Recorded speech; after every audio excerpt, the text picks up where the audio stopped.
Bonjour à tous, vous êtes sur France Liberté. N'oubliez pas de cliquer sur la petite clochette pour vous abonner à la chaîne et ainsi que vous abonner au canal de France Liberté sur Telegram. Je vous mettrai le lien juste en bas de la vidéo. Aujourd'hui, mon invité est Vincent Helt, économiste, auteur. Bonjour Vincent. Bonjour Ludovic et merci. Je vous en prie, c'est avec plaisir qu'on vous a pour la deuxième fois sur France Liberté. Est-ce que vous pourriez nous présenter les quelques livres que vous avez écrits, qu'on puisse rapidement voir quel est votre domaine de compétences en matière économique et financière? Alors, le premier que j'avais écrit, c'était aux éditions Xenia, et c'était Le crépuscule de la Banque nationale suisse, et qui a atterri sur les étagères de diverses bibliothèques universitaires américaines, bizarrement, comme Harvard, Stanford, des trucs. Donc, c'est assez étonnant. Et le deuxième que je recommande, plus et plus lisible, c'est Après la crise, et qui me paraît être d'une actualité tout à fait prégnante, on va dire, et qui est disponible en ligne gratuitement. Donc, si ça peut vous intéresser, allez voir. Et le dernier, c'était Asservissement, où je m'intéresse un peu plus à des questions on va dire, de société, de psychologie sociale aussi. Enfin, je n'ai pas de très grandes qualifications dans le domaine, mais ça m'intéressait d'élargir un peu aussi sur la démographie. C'est vrai que l'économie sans la démographie, il manque quelque chose. Effectivement. Du coup, Vincent, on va parler aujourd'hui un petit peu de la situation bancaire et monétaire. Alors, effectivement, il y a eu ces banques américaines, la Silicon Valley Bank, First Republic a été reprise par JP Morgan. Comment il faut comprendre la situation actuelle au niveau bancaire? En Suisse, il y a eu effectivement aussi la chute de Crédit Suisse. Il y a un ensemble de mesures qui ont été prises par le Conseil fédéral. Certains dénoncent même ces mesures. De manière générale, qu'est-ce qui se passe? Quelle est la situation actuellement? Alors, de mon point de vue, c'est la fin d'un système monétaire, pas seulement une crise financière, c'est le début de la fin, ou peut-être même le milieu de la fin, je ne sais pas exactement où on se trouve, euh, mais qui va apporter un changement, comment dire, copernicien, une révolution copernicienne du fonctionnement des systèmes monétaires. La question du retour à l'étalon or qui t'intéresse, je le sais, va être, je pense, d'actualité et peut-être beaucoup plus vite qu'on ne le pense. Et le point essentiel, je pense, c'est que on va vraiment détruire un système pour en apporter un nouveau, basé essentiellement sur ces fameuses monnaies numériques de banque centrale dont je parlais en 2018 après la crise, et qui est maintenant la grande actualité des banques centrales qui disent et dans le monde entier, c'est un phénomène absolument mondial. La Banque de Russie, par exemple, a testé le mois dernier, a commencé ses projets pilotes de monnaie numérique de banque centrale. Donc on va avoir un changement, je pense, une explosion, une implosion, comme on voudra, financière au niveau mondial.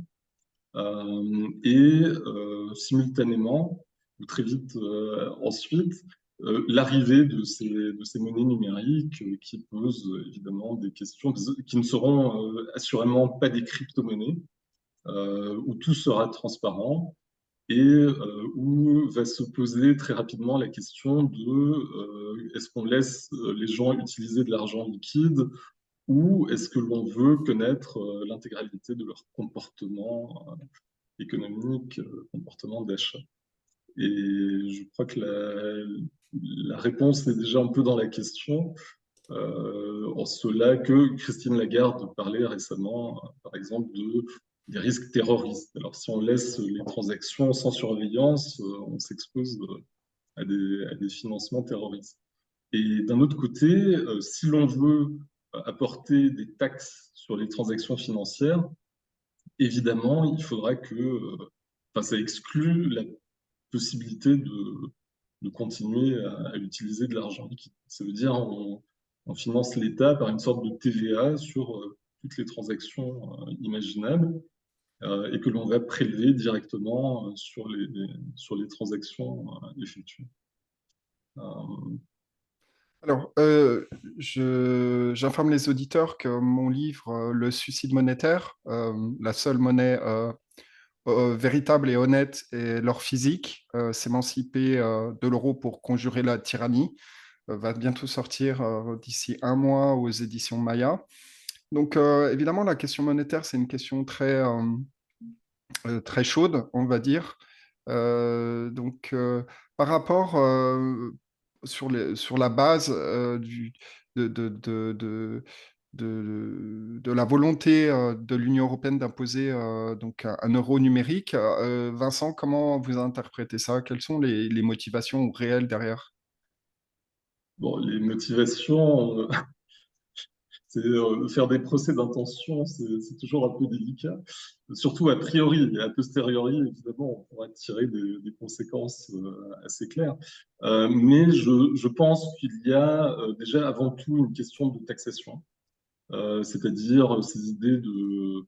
c'était la COP 26 qui, au nom donc, de la question climatique, climatologique, euh, proposait de commencer à mesurer la consommation ou les émissions de CO2 attribuées à chaque personne de façon individuelle. C'est quelque chose, Le Monde vient de sortir un papier là-dessus. Faut-il mesurer les émissions ou accorder un crédit carbone individuel? Là encore, la réponse est un peu dans la question. Ce à quoi on va aboutir assez rapidement, ça va être un système de taxation en temps réel et qui va tenir compte de nos achats sur une période. Alors, par exemple, COP26, c'est Crédit Suisse, ça ne s'invente pas, qui avait sorti une étude sur quel serait un comportement d'achat durable. Et donc, par exemple, pour une personne, on aurait droit à, je crois, 100 grammes de poulet par semaine.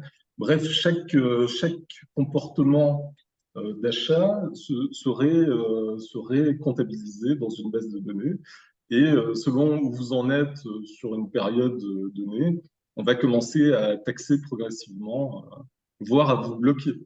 Parce que c'est un aspect des monnaies numériques que de permettre le blocage également de tel ou tel achat, si ce n'est du compte en lui-même. Mais par exemple, la Banque de Russie donnait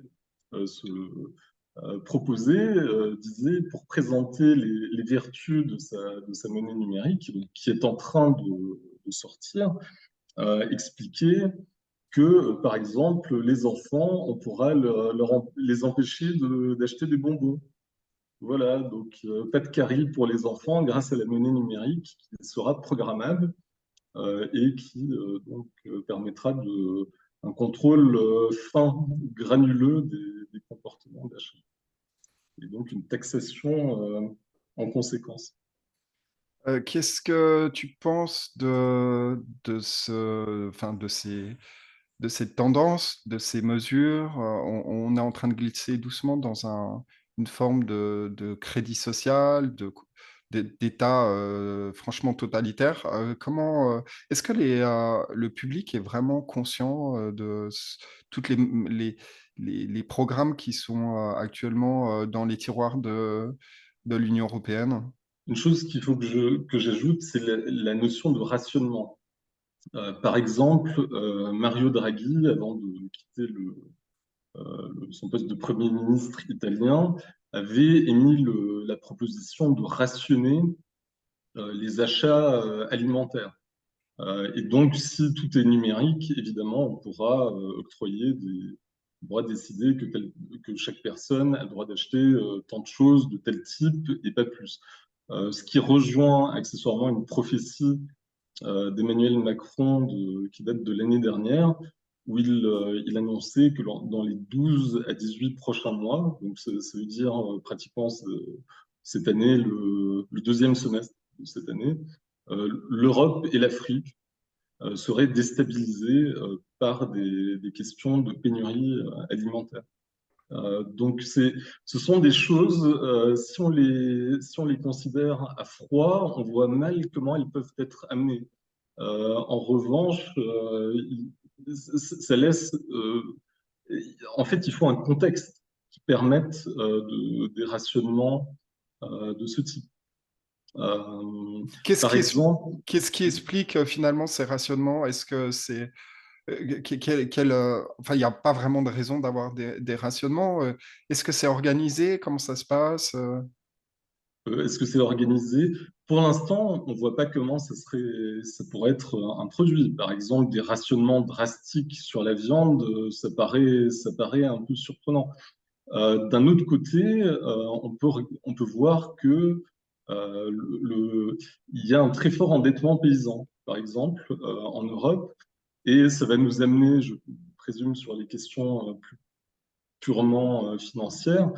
Si on se retrouve subitement en situation de déflation, ça veut dire que le poids de la dette subitement devient beaucoup plus lourd, plus important ça peut être vrai pour les hypothèques, ça sera vrai pour les leasings, et ce serait également vrai, par exemple, pour l'agriculture. Alors, imaginons, c'est moi qui donne cet exemple, on verra bien. Imaginons de la production de viande industrielle, qui semble-t-il une monstruosité. Dès qu'on voit des images, c'est très peu ragoûtant. Qui serait endettée, est-ce qu'on va nécessairement la sauver? Et peut-être que pas. Peut-être qu'on va précisément les laisser faire faillite. Le gouvernement néerlandais, il y a quelques mois, a annoncé qu'il voulait réduire la production de viande de 30% aux Pays-Bas, qui est, je crois, le plus grand exportateur de viande au monde. En tout cas, c'est le numéro 2 mondial de l'exportation agroalimentaire, ce qu'on ne sait pas tellement, parce qu'ils exportent énormément de viande et donc il y a une valeur importante d'exportation. Ils voulaient fermer 11 000 fermes. Ils l'ont annoncé.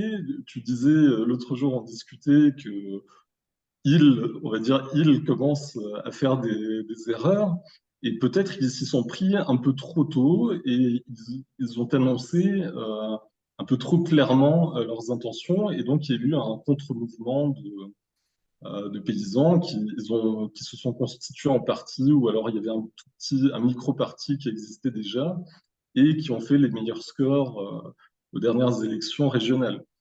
Donc ça donne l'impression que voilà, d'un endroit à l'autre, les gens vont plus ou moins réussir à s'organiser, à résister.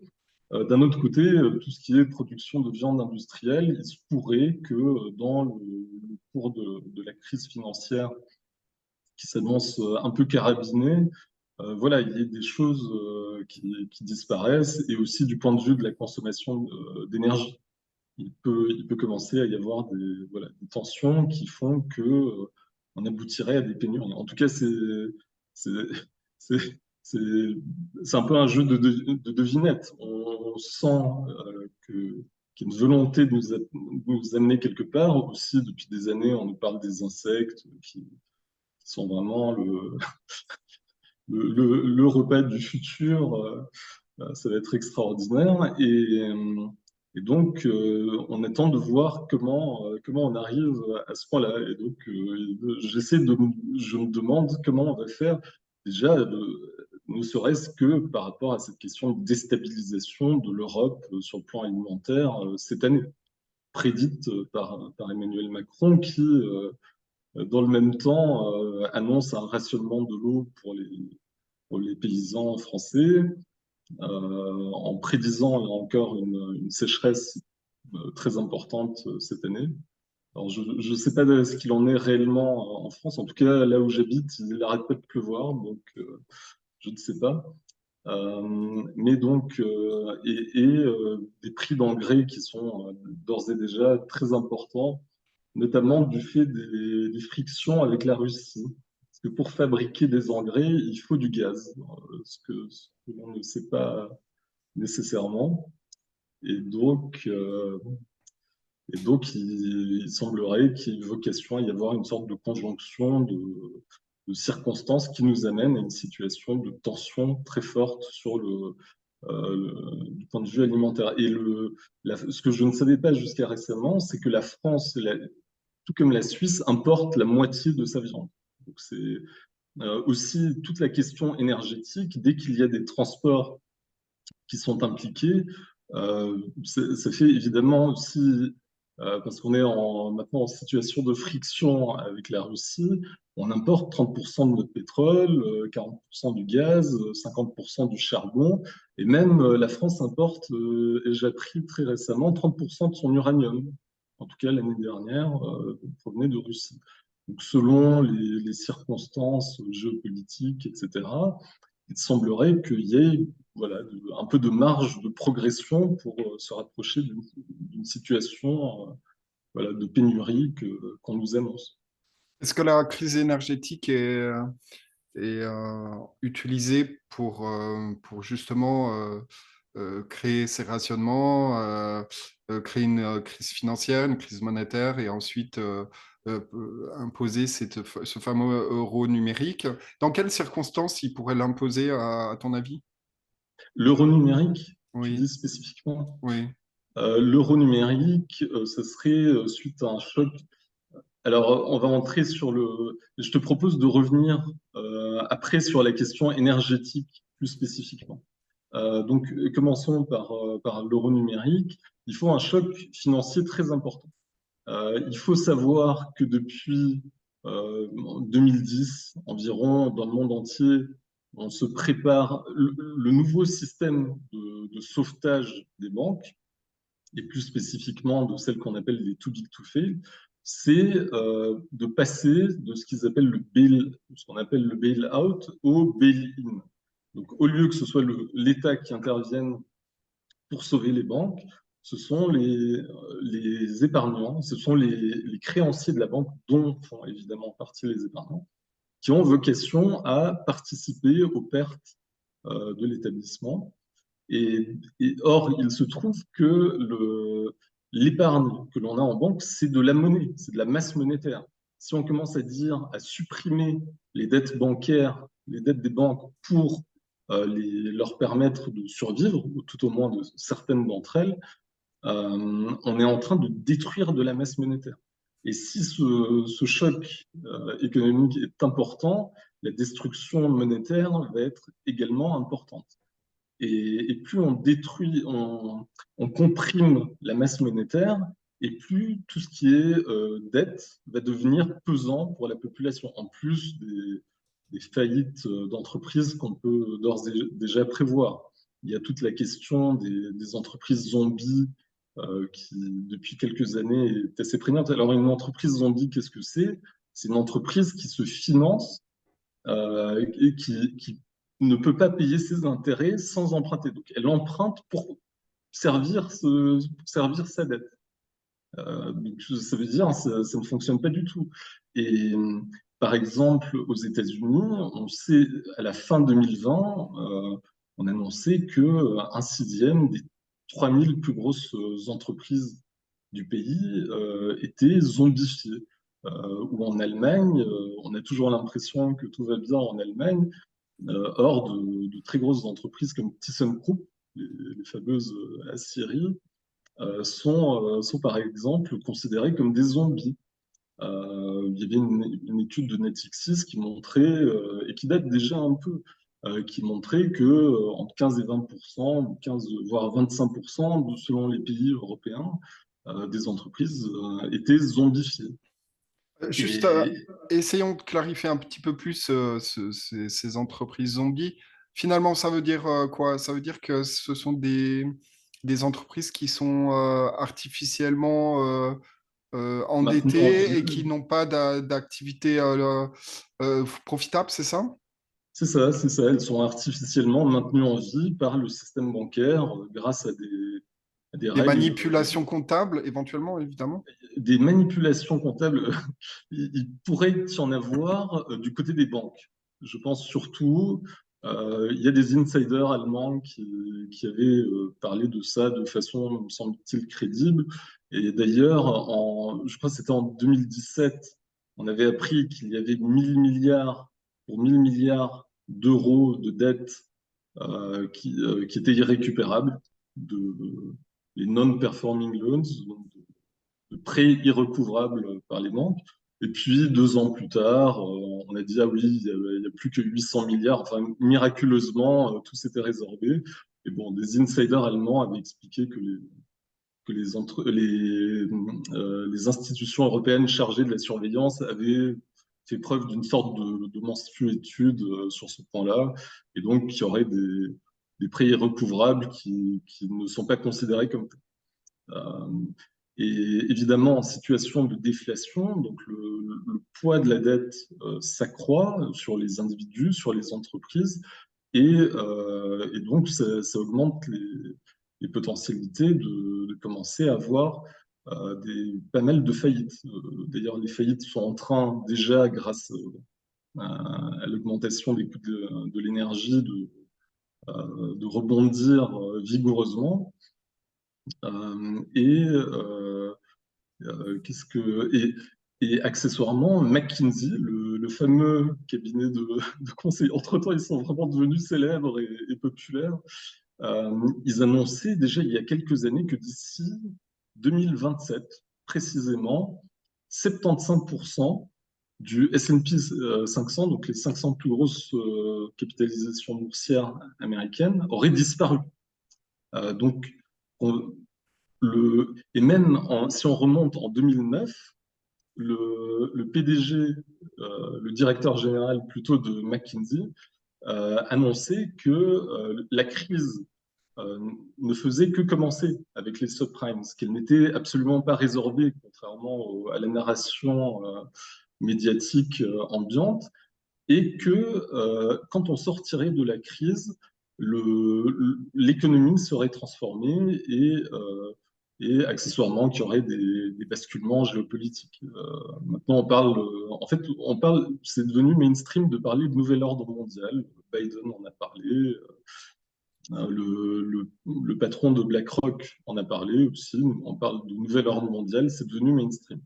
Et, euh, et quant à la restructuration de l'économie dont parlait donc, le directeur de McKinsey, j'aurais tendance à faire le lien avec la montée en puissance assez impressionnante de l'intelligence artificielle, que l'on découvre subitement, enfin, le grand public découvre, et moi aussi accessoirement dans le concret, avec le chat GPT, de pouvoir s'entretenir. En ce qui me concerne, je suis très impressionné, tout en voyant les limites et tout en sachant qu'il ne s'agit pas de la version la plus aboutie qui existe. C'est la version gratuite, c'est une sorte c'est un démonstrateur et qui ne parle pas, qui ne s'exprime pas vocalement, on va dire. Et lui-même, d'ailleurs, quand on lui pose la question, il dit que non, non, il y a mieux que lui. Il explique d'ailleurs pourquoi, si on lui demande. Pour ceux que ça intéresse. Est-ce que tu peux expliquer en deux, trois mots comment fonctionne ChatGPT? C'est quoi? Non, alors je vais pas. C'est une plateforme où déjà on peut échanger entre utilisateurs ou c'est simplement pour consulter? En fait, personnellement, je m'en sers, je lui pose des questions plutôt que d'aller sur des pages Wikipédia et de lire D'accord. moi-même. Je lui demande, fais-moi le résumé de ceci, cela. Et je regarde selon comment ça me paraît crédible. Ensuite, après, je vais chercher moi-même. Mais je suis Et un alors, utilisateur très occasionnel. revenons sur cet euro numérique, sur la crise bancaire.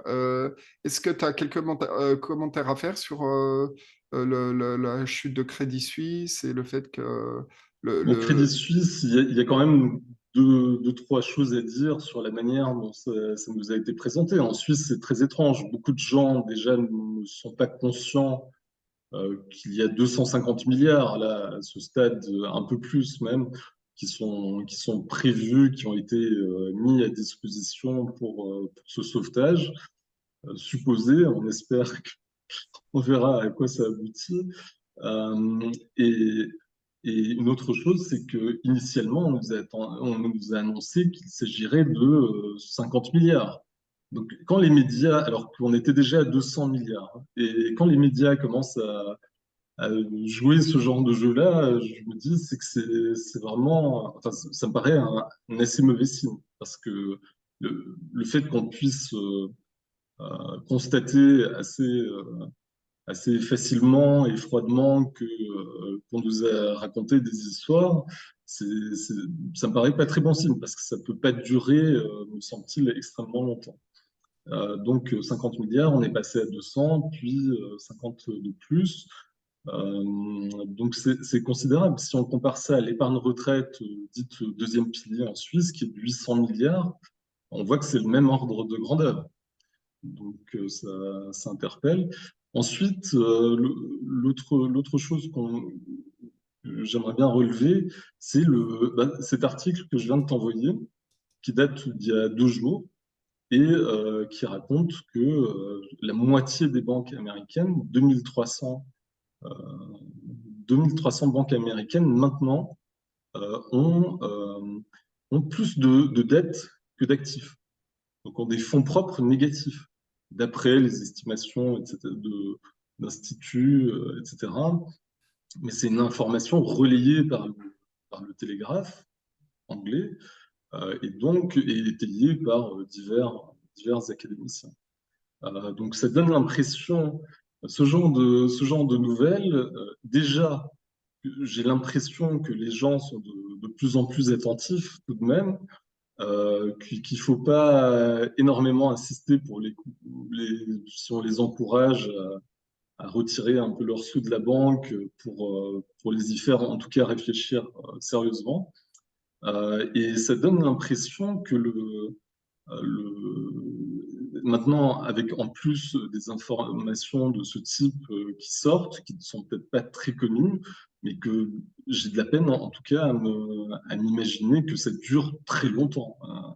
Et le deuxième aspect, c'est l'éventualité d'un défaut américain, donc de l'État qui totalement ou partiellement cesserait enfin, répudierait Tu sa penses que dette. c'est envisageable, ça, ou...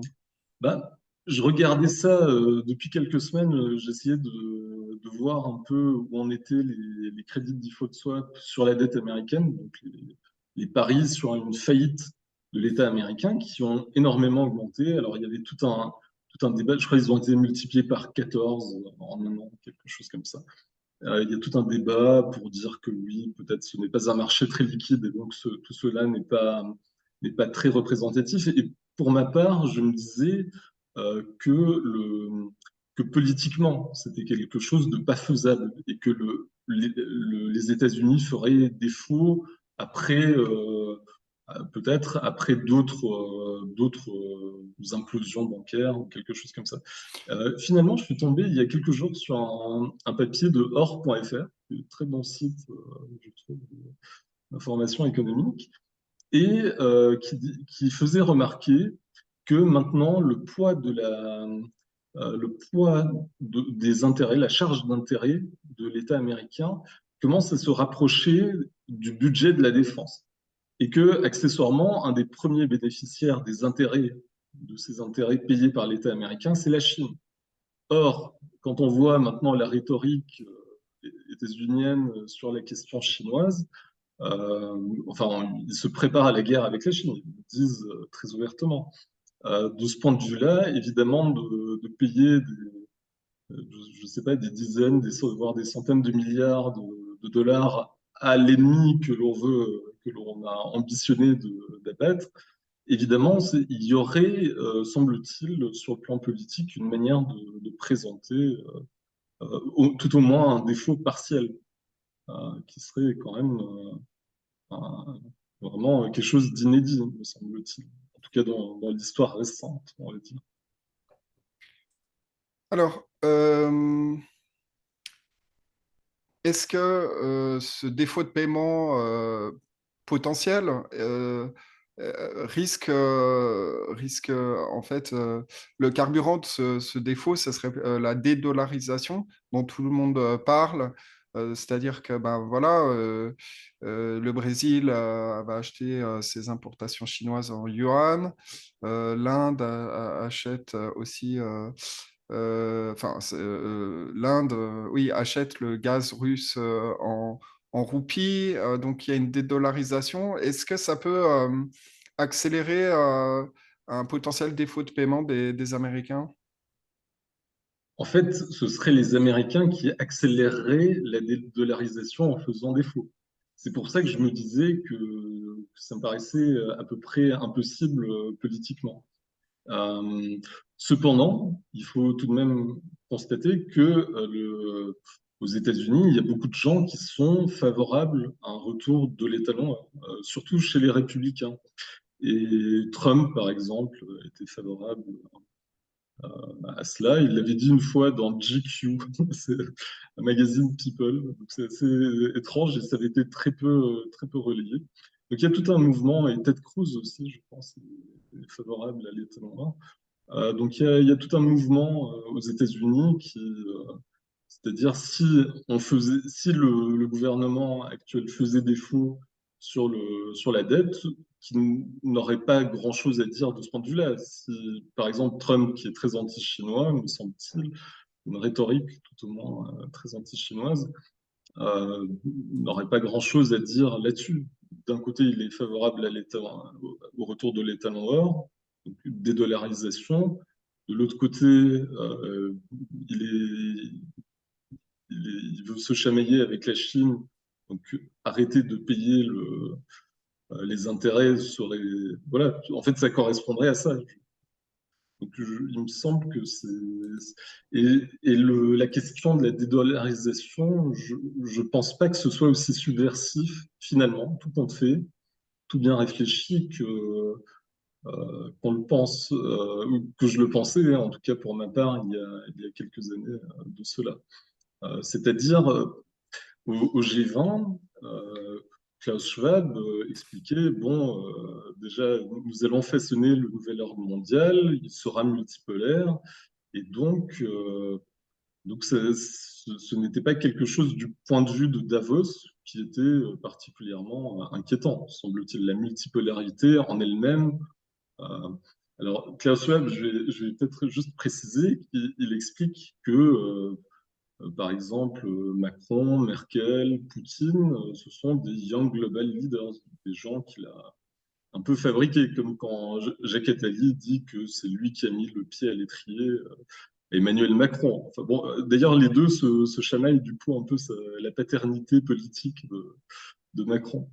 Euh, donc, du point de vue d'une organisation comme Davos qui prétend redéfinir l'ordre mondial et réorganiser le fonctionnement de l'économie. L'étalon or, en soi, n'est pas nécessairement gênant. Et on pourrait même partir de l'idée que le basculement de l'économie mondiale, du centre de gravité de l'économie mondiale vers la Chine, qui était annoncé par le patron de McKinsey il y a plus de 10 ans maintenant, euh, au final, parce que quand on est anti-système, on compte sur la Russie et sur la Chine pour changer les choses et en remontrer aux Américains. Mais quand on regarde le fonctionnement de la Chine en ce moment, et surtout depuis le début de la crise sanitaire, moi, ça me fait pas plus rêver que cela. Enfin, ils sont dans un contrôle quand même assez poussé, on va dire, et qui ne me paraît, qui rejoint un peu ce dont on discutait au début. Tu parlais de contrôle totalitaire, ben, chez eux, ça existe déjà, et puis nous, bah, peut-être on va les rejoindre petit à petit ou à coup de crise inattendue.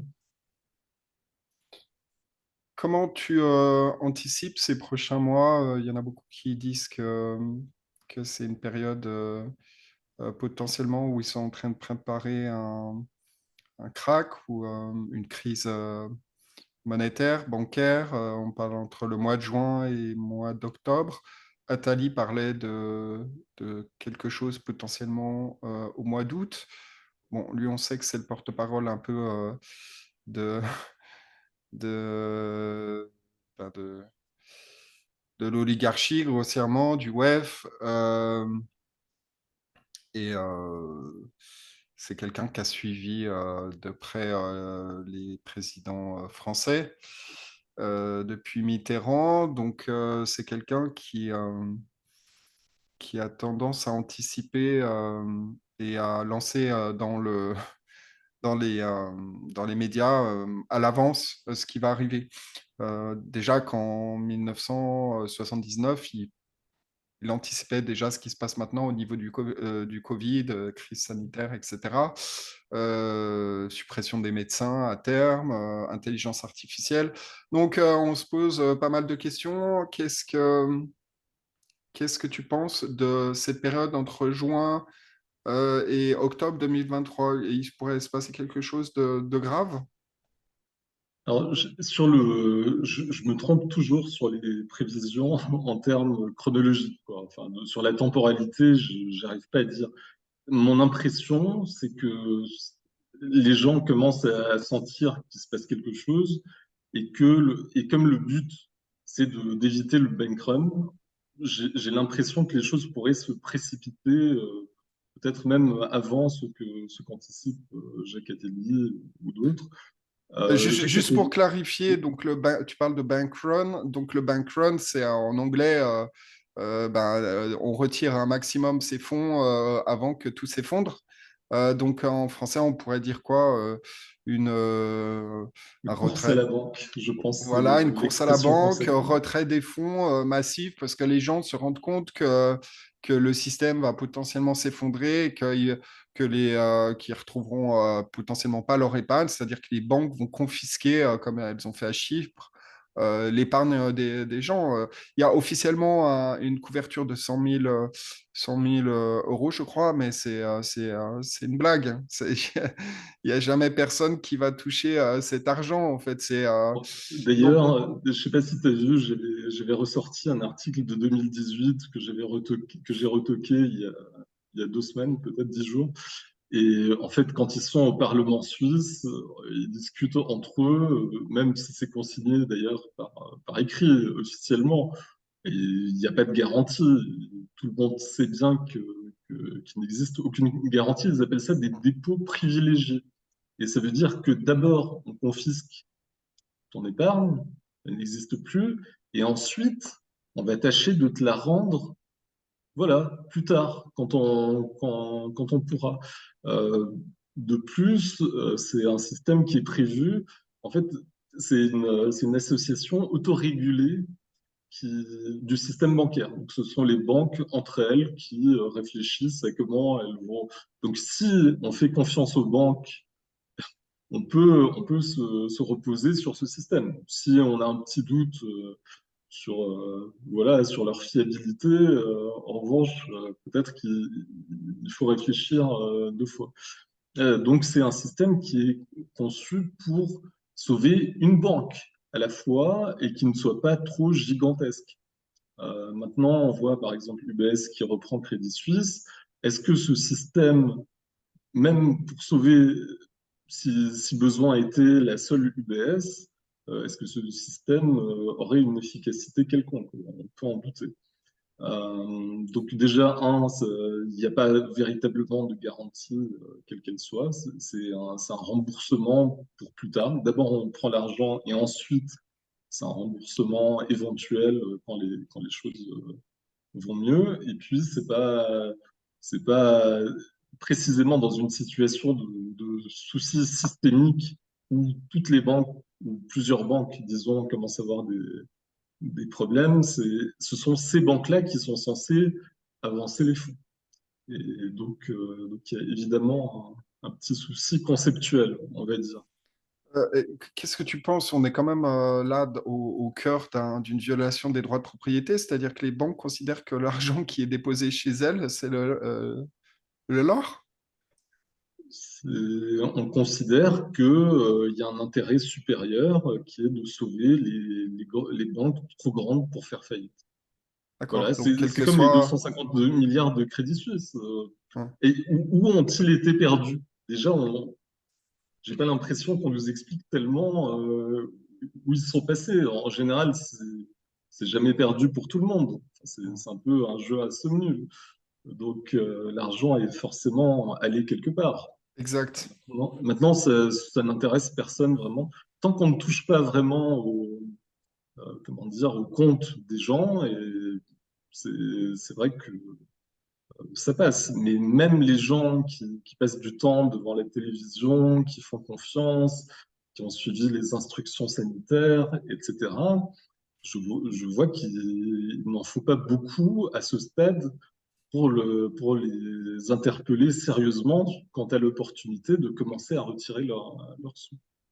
Alors, Est-ce que- toi, tu es basé en Suisse, du côté de Neuchâtel, donc tu as accès plus facilement à l'information en Suisse sur justement Crédit Suisse et UBS. Est-ce que tu as des choses particulières à mentionner par rapport... Donc là, tu es en train de poser la question et qu'effectivement, bon, le Conseil fédéral avait parlé de 50 milliards pour sauver Crédit Suisse. Ensuite, ça a été 100 milliards, ensuite 200, ensuite 250 milliards. C'est des sommes colossales. Euh, et que tu te poses la question d'où viennent ces pertes et qu'il n'y a pas de détails en fait. Est-ce qu'ils ne sont pas en train de mener les gens en bateau? Il y a ta maman, Liliane El Kawam, qui a récemment suspecté en fait la Banque nationale suisse d'utiliser le trafic des paiements euh, pour, euh, pour financer l'achat de ces titres. Qu'est-ce que tu penses de tout ça? Alors, j'ai pas vu hein, les données qui permettraient de tracer exactement ce qui s'était passé. Ce que j'ai vu, en revanche, c'est les 150 milliards du Parlement qui ont été débloqués. Et en réalité, ils ont été débloqués par le Conseil fédéral, donc le gouvernement suisse, qui n'a plus besoin de l'accord du Parlement. C'est- Ça s'était déjà fait d'ailleurs au moment du BS, on avait perdu 30 milliards, comme ça, qui avait été compensé par la Banque nationale. Et donc, pour l'instant, il faut savoir que les fonds propres de la Banque nationale ont beaucoup fondu ces derniers temps. L'année dernière, ils ont perdu, je crois que c'était 130 milliards et quelques de francs suisses. Donc là, ils sont un peu remontés, ils sont à 90 milliards, quelque chose comme ça.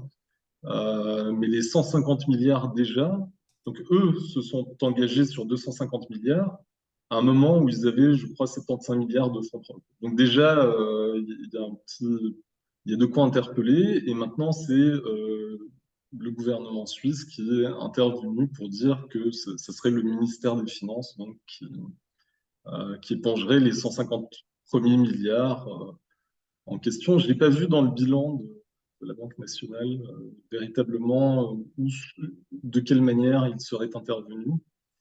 Ils sont en train de lever des fonds voilà, sur les marchés. Je crois qu'ils ont levé 100 milliards de francs de dette pour voilà, soutenir leur bilan. Euh, mais donc, mon impression, c'est que ces 150 milliards qui ont été apportés par le ministère, qui vont être apportés par le ministère des Finances, ça permet pour l'instant de ne pas parler de fonds propres négatifs à la Banque nationale, qui serait là encore un signal un peu affolant et interpellant et qui pourrait, voilà, qui susciterait des interrogations. Donc c'est aussi une manière, me semble-t-il, voilà, de ne pas trop inquiéter les gens et de ne pas avoir à répondre à ce point. Alors que, or, il se trouve que le président actuel de la Banque nationale avait déjà annoncé en 2011 qu'il pourrait finir avec des fonds propres négatifs et continuer à fonctionner. Au final, rien ne les empêche de continuer à fonctionner avec des fonds Donc, c'est à propres. travers quoi? Une dette artificielle, une sorte de caution de la Confédération suisse? Comment ils arriveraient à avoir des fonds propres négatifs finalement? Ben, en perdant de l'argent sur leurs placements. Ils ont beaucoup de dettes américaines, ils ont beaucoup de dettes européennes. En fait, c'est un sous-quantitative easing américano-européen. Ils ont fait voilà, ce qu'ont fait la BCE et la Fed.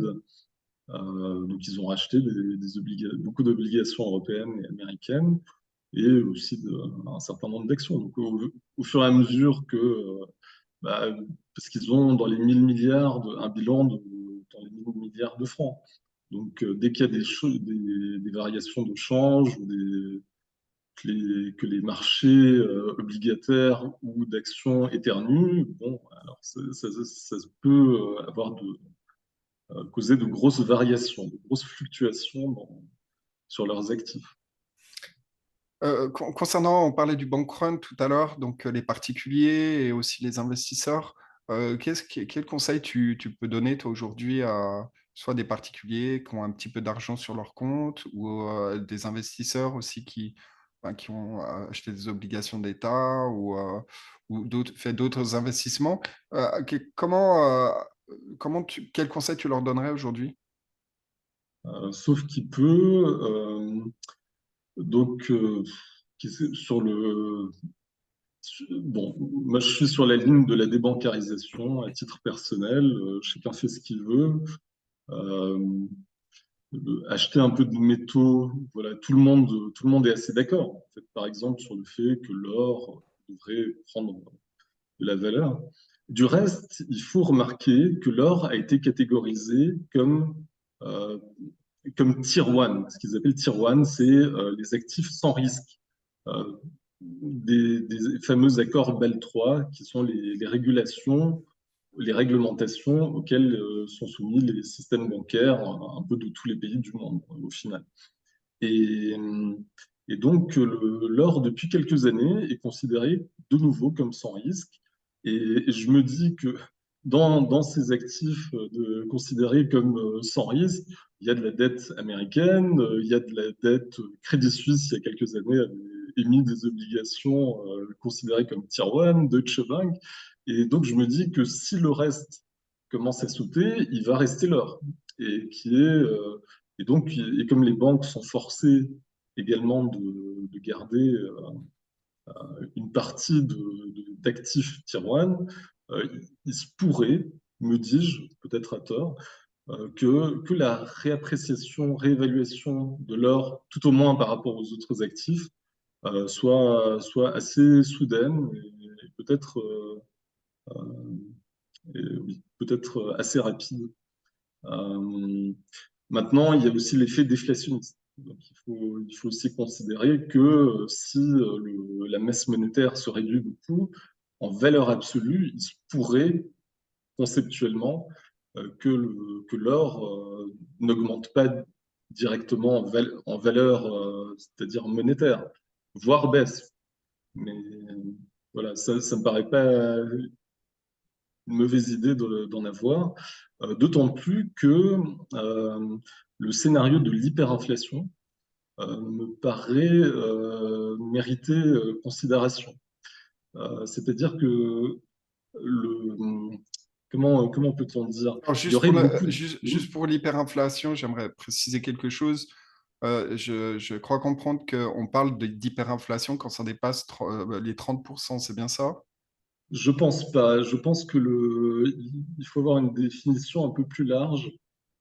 Euh, C'est-à-dire qu'une hyperinflation, ça ne peut pas arriver de soi-même. Il faut des conditions de réalisation bien précises, à savoir, premièrement, des pénuries énergétiques, comme on a commencé à voir déjà l'année dernière, et secondement, des injections de liquidités conséquentes et qui vont devenir par la suite illimitées. Et donc, on va tendre vers une exponentielle. Euh, J'avais posé cette hypothèse de l'hyperinflation en août 2021. Et je me disais, avec un ami, on avait fait une vidéo, et on réfléchissait un peu comme ça, on devisait, on réfléchissait à voix haute. Et j'avais dit, oui, c'est vrai que l'Ukraine, ça pourrait être un moyen commode de causer de l'hyperinflation, vu que nous sommes excessivement dépendants de la Russie sur toutes ces questions énergétiques. Et voilà, et donc quelques mois plus tard, on avait l'Ukraine et il semblerait pas que ce soit fini. Donc ça pourrait, c'est-à-dire que si les chocs venaient d'une politique gouvernementale totalement enfin, planifiée, enfin, lisible, ça serait totalement impensable. Mais si les chocs proviennent de, de tensions géopolitiques apparemment auxquelles on ne peut apparemment pas grand-chose, là, ça devient plus explicable aux gens. S'il y a des chocs, c'est un peu la théorie du choc de Naomi Klein. C'est-à-dire que dès qu'il y a des choses, des facteurs extérieurs qui provoquent des conséquences spectaculaires, on peut plus facilement imposer des agendas éventuellement un peu brutaux également.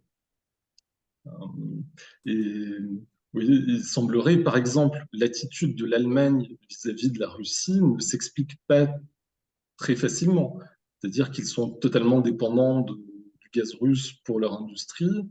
Depuis qu'ils ont commencé à sanctionner la Russie, enfin, ils ont tous les jours, on voit de vieilles entreprises qui font faillite. Donc, c'est pas très explicable du point de vue de l'intérêt national, par exemple, ce qu'ils sont en train de faire. En revanche, si on part de l'idée qu'on souhaiterait effectivement mettre en place une hyperinflation, Davos discute de ces questions et il trouve des avantages. Par exemple, la suppression de l'argent liquide, ça serait une des conséquences positives, disons, d'une hyperinflation. Le fait de pouvoir réorganiser la fiscalité ou de réduire les frais de l'État. Par exemple, les salaires des fonctionnaires sont rarement, de ce que je vois, je ne le savais pas du tout et je découvre ça, que bien souvent, en fait, tous les exemples que j'ai cherchés, j'ai toujours trouvé ça. Bien souvent, les salaires des fonctionnaires ne sont pas indexés sur l'inflation. Ils sont indexés par des décisions politiques qui viennent dire ah ben il y a eu tant d'inflation donc on indexe. Mais ce n'est pas nécessairement automatique. Et il y a des débats d'ailleurs là-dessus, des gens qui réclament la réindexation, etc., y compris en France. Donc l'hyperinflation, ça pourrait aussi servir à ça. Récemment, on proposait aux fonctionnaires français de compléter leurs revenus en faisant chauffeur de bus d'école. Donc il me semble que ça pourrait s'inscrire dans une logique de ce type. Et sur la question énergétique, il y a aussi une chose qui me trotte en tête, c'est la question du gaz et du pétrole de schiste américain. J'ai découvert récemment que le pétrole de schiste américain représente 9 millions ou représenterait, on va dire, parce que les chiffres sont toujours un peu fluctuants selon les sources, 9 millions de barils par jour sur 11 millions de production totale aux États-Unis. Or, il y a tout de même quelques suspicions que tout ce qui est schiste aux États-Unis repose un peu sur des systèmes de financement où, par exemple, la Banque nationale suisse avait perdu 1,4 milliard de francs sur quelques mois sur le schiste américain. Ou alors, on a BlackRock qui, sur quelques années, avait perdu 90 milliards de dollars sur des énergies fossiles, on nous dit. Alors, est-ce qu'il s'agit peut-être du... Est-ce que le gaz de... Ce qui paraît pas évident. Normalement, si on investit dans des entreprises pétrolières, on fait quand même de l'argent. Enfin, ils versent des dividendes, me semble-t-il. Et donc, est-ce que le schiste serait basé sur un système où les gens financent à perte? En tout cas, c'était l'hypothèse qu'avait avancée Laurent Horvat, qui est un économiste genevois qui passe à la télé. Donc, c'est pas quelqu'un de sulfureux particulièrement. Et donc, est-ce que il se pourrait qu'on ait une sorte de doublé, crise financière et crise énergétique qui en découlerait immédiatement? Tu vois, dans le sens où l'explosion des bulles financières causerait également voilà, la disparition d'une partie, tout au moins, de la production de gaz de schiste américain. Et par ailleurs, par ailleurs, on est en train de, les gens ne savent pas, je pense, mais on est en train de piocher dans les réserves stratégiques aussi de pétrole. En tout cas, les États-Unis, c'est connu, alimentent au fur et à mesure que l'OPEP réduit sa production de pétrole. Ils ont commencé en tout cas l'année dernière, et puis par à coup, ils réduisent de 1 million et quelques de barils par jour. Et les États-Unis sont en train de compenser ça en piochant dans leurs réserves stratégiques. Et Bloomberg avait sorti un article il y a déjà plusieurs mois de cela en disant que les dites réserves étaient en train de s'épuiser plus rapidement qu'on ne le pensait. Donc, moi, je reste sur mon idée, hyperinflation, ça s'organise. Par exemple, si on regarde les centrales françaises, nucléaires françaises, le parc nucléaire l'année dernière, 50% des réacteurs étaient à l'arrêt, de façon un peu inexplicable et un peu étonnante. Et d'un autre côté, ça a permis tout de même d'apporter la thématique, il faut économiser de l'électricité, etc., la hausse des prix, qui peut-être ne fait que commencer malheureusement. Et par exemple, Emmanuel Macron a posé la thématique de rationnement de l'électricité, là encore, et du fait d'éventuellement commencer à couper l'électricité. Et en Suisse également, on est arrivé à l'idée de délestage cyclique. Mais évidemment, ce sont des choses des mesures un peu brutales. Délestage cyclique, ça veut dire on arrête dans une région, on arrête complètement de fournir de l'électricité, puis les gens se débrouillent pendant 2 heures, peut-être un petit peu plus. Euh, Or, dans le même temps, c'était tout à la fin de l'année dernière, le ministre de la Défense autrichien a expliqué que on passerait par un blackout à un moment donné. Et c'est vrai que il paraît très difficile d'instaurer des mesures de rationnement un peu drastiques sans qu'il y ait quelque chose en termes de communication, de spectaculaire qui interviennent avant. Et donc, cette personne, En fait, tu es en train de dire qu'ils ont besoin d'avoir un événement, une crise potentiellement fabriquée, d'ailleurs, qui permettent de justifier en fait ces blackouts et ces mesures contraignantes, tu veux dire? il faut c'est-à-dire, on peut pas, toutes ces mesures, par exemple, de sobriété, on veut faire des villes de 15 minutes où les gens ne se déplacent plus, ils restent chez eux, dans leur quartier, ils vont plus à plus de 15 minutes de chez eux, globalement, et ils prennent, voilà, par exemple, les voyages, vols court courrier. Je regarde mon rapport de Crédit Suisse suite à la COP26, c'est un vol de court courrier par année qui est autorisé. Ça paraît être des restrictions. Évidemment, il faut qu'il y ait dans le même temps des, des pénuries s'il y a des pénuries de carburant, ça s'impose quasiment de soi-même. Il y aura une partie de la population qui, volontairement, pour sauver la planète, selon ses convictions, va être contente de la situation, puis le gros de la population va devoir se résigner. Mais pour en arriver à cet état de résignation, il faut qu'il y ait avant des choses suffisamment choquantes pour que tout le monde ne soit pas à dire si c'est le gouvernement qui fait quelque chose directement qui cause de telles comment dire de telles conséquences, évidemment tout le monde va être dans la rue. Or, en revanche, si ce sont des événements extérieurs, par exemple imputables aux Russes, vu qu'on parle de Biden avait averti déjà il y a 2 ans qu'il y aurait des cyberattaques russes terribles qui nous cibleraient. Là, ça devient plus facile d'expliquer que, après tout, c'est pas de notre faute et il va falloir en revanche s'adapter. Klaus Schwab, oui, pardon. Oui, non, on arrive à la fin de Ah, cette interview. Est-ce qu'il y a Quelque chose d'important que tu veux mentionner, hein? Euh, bon, là, je vais juste finir sur ce que j'avais commencé sur Klaus Schwab, qui avertit de cette pandémie de cyberattaques qui serait plus effrayante encore que le Covid. Cependant que en Russie, il collabore avec notamment la Banque centrale de Russie et la banque Sber sur des scénarios de cyberattaques où ils simulent des cyberattaques mondiales pour évidemment s'en défendre et trouver des solutions.